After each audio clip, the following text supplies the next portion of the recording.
What's good, everyone? So, as you can see by the title, today's topic is going to be 5 considerations for Christians who want to start up fitness. Tip number 1, question your heart.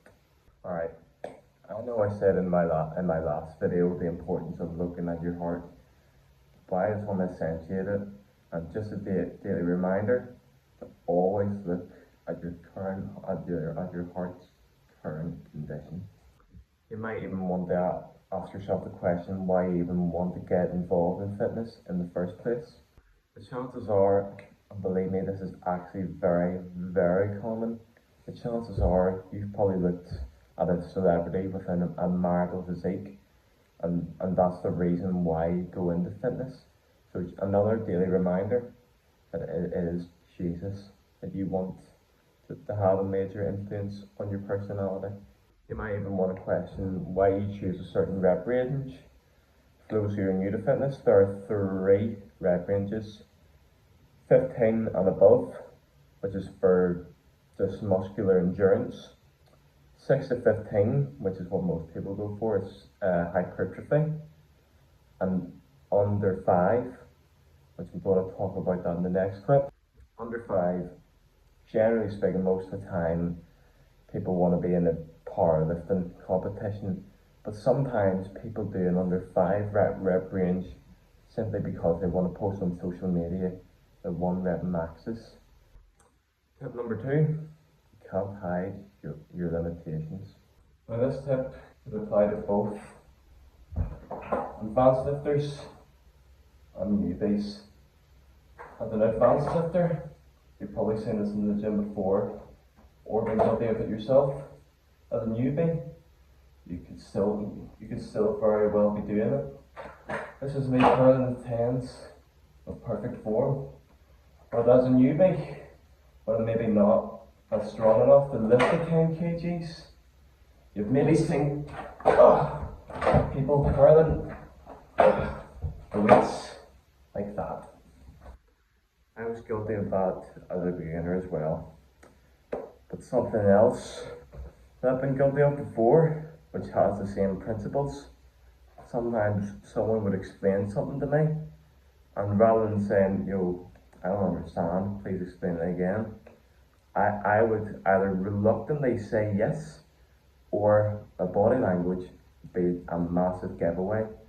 So just your daily reminder, even from the Word of God, let your yes be yes, and your no be no. Now, as a Christian, I want to encourage you to apply that to your relationship with God. What you talk about, how you spend your time, and even the subjects that you have a rich knowledge in. There is no way you can tell me that you love God with all of your heart, yet you talk more about your football team than you do about God. You know more about some movie or celebrity more than you know the Bible. Or you check your screen time percentage under the Bible app, just various Bible apps you might have on your phone. If you do, for the record, is rock bottom of your list. Tip number 3, many see greatness, few acknowledge it. It's good that you can see the greatness in someone. It's even better if you're willing to acknowledge it. That person that you see the greatness in, and you don't acknowledge it in front of them, the chances are probably few have told them how great they are before. Not only that, but there's probably more people who have made fun of them in the past. So you acknowledging the greatness that you see in them, not only will that make them feel special, but you're also reflecting Christ, who encourages us to edify one another. If people were edifying more than making fun of people, I doubt there'd be a prominence in not only people being self-conscious, but worse, body dysmorphic.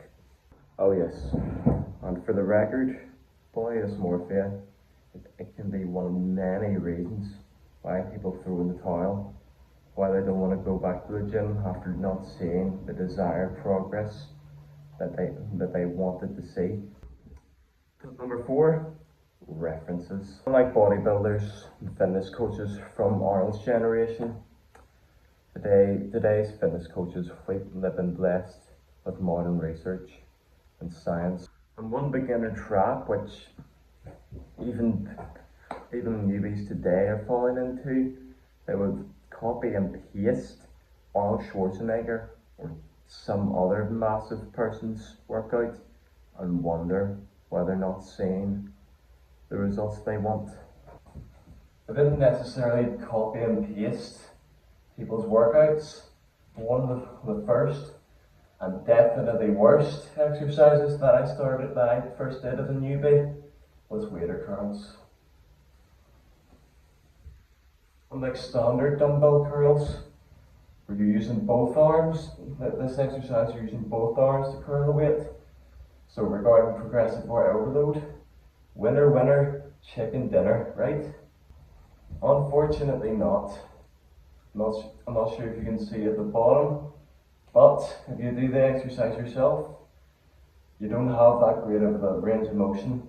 And since you're overloading on this exercise, it's not going to be very friendly on your wrist. But if you still don't want to use standard dumbbell curls, luckily for you, you can always swap that out for this ease bar curls. Again, better range of motion, less strain on your wrist, and you can progressively overload. It's been a similar story in my Christian walk. In my generation, I've been blessed with YouTube. I've been blessed with people who can preach the gospel.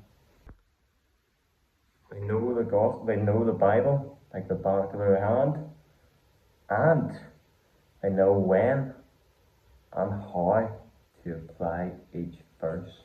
However, I did take that for granted, because as a beginner, listening to Christian YouTubers is not ideal. Firstly, it's straight up lazy. Firstly, people are reading the Bible for you. And yes, I did say most of the Christian YouTubers I listen to know the Bible like the back of their hand and know how and when to apply that.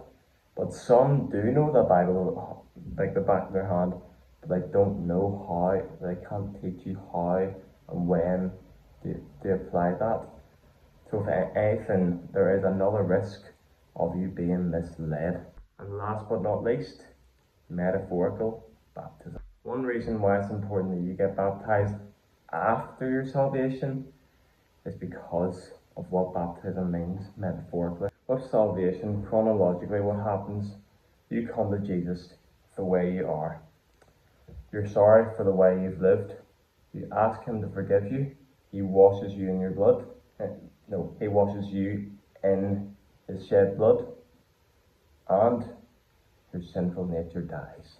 So if anything, baptism is just completing God's work.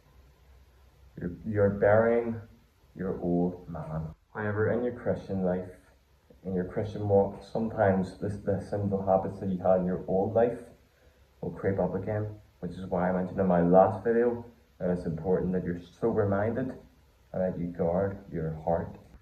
Personally speaking, before I became a Christian, one of the many strongholds that I had was unforgiveness. And when I came to God, I thought I had that completely conquered. Not quite, and I found that out the hard way. As I was progressively getting stronger in the gym every week, the devil saw an opportunity to plant an impure thought into my head. The thoughts and memories of people doing me wrong in the past, and me using my strength to get revenge back. So just a reminder, it's just to kill any confusion. When you come to Jesus, your sinful nature does die, but there's always a bit of residue, which if unavoided, can build up, which is why it's important to guard your heart. Alright everyone, that's it for today. Hope you enjoyed now. If you're new around here, feel free to like, feel free to subscribe, and feel free to comment. That is it for today. Hope you enjoyed, and thank you very much for watching. God bless.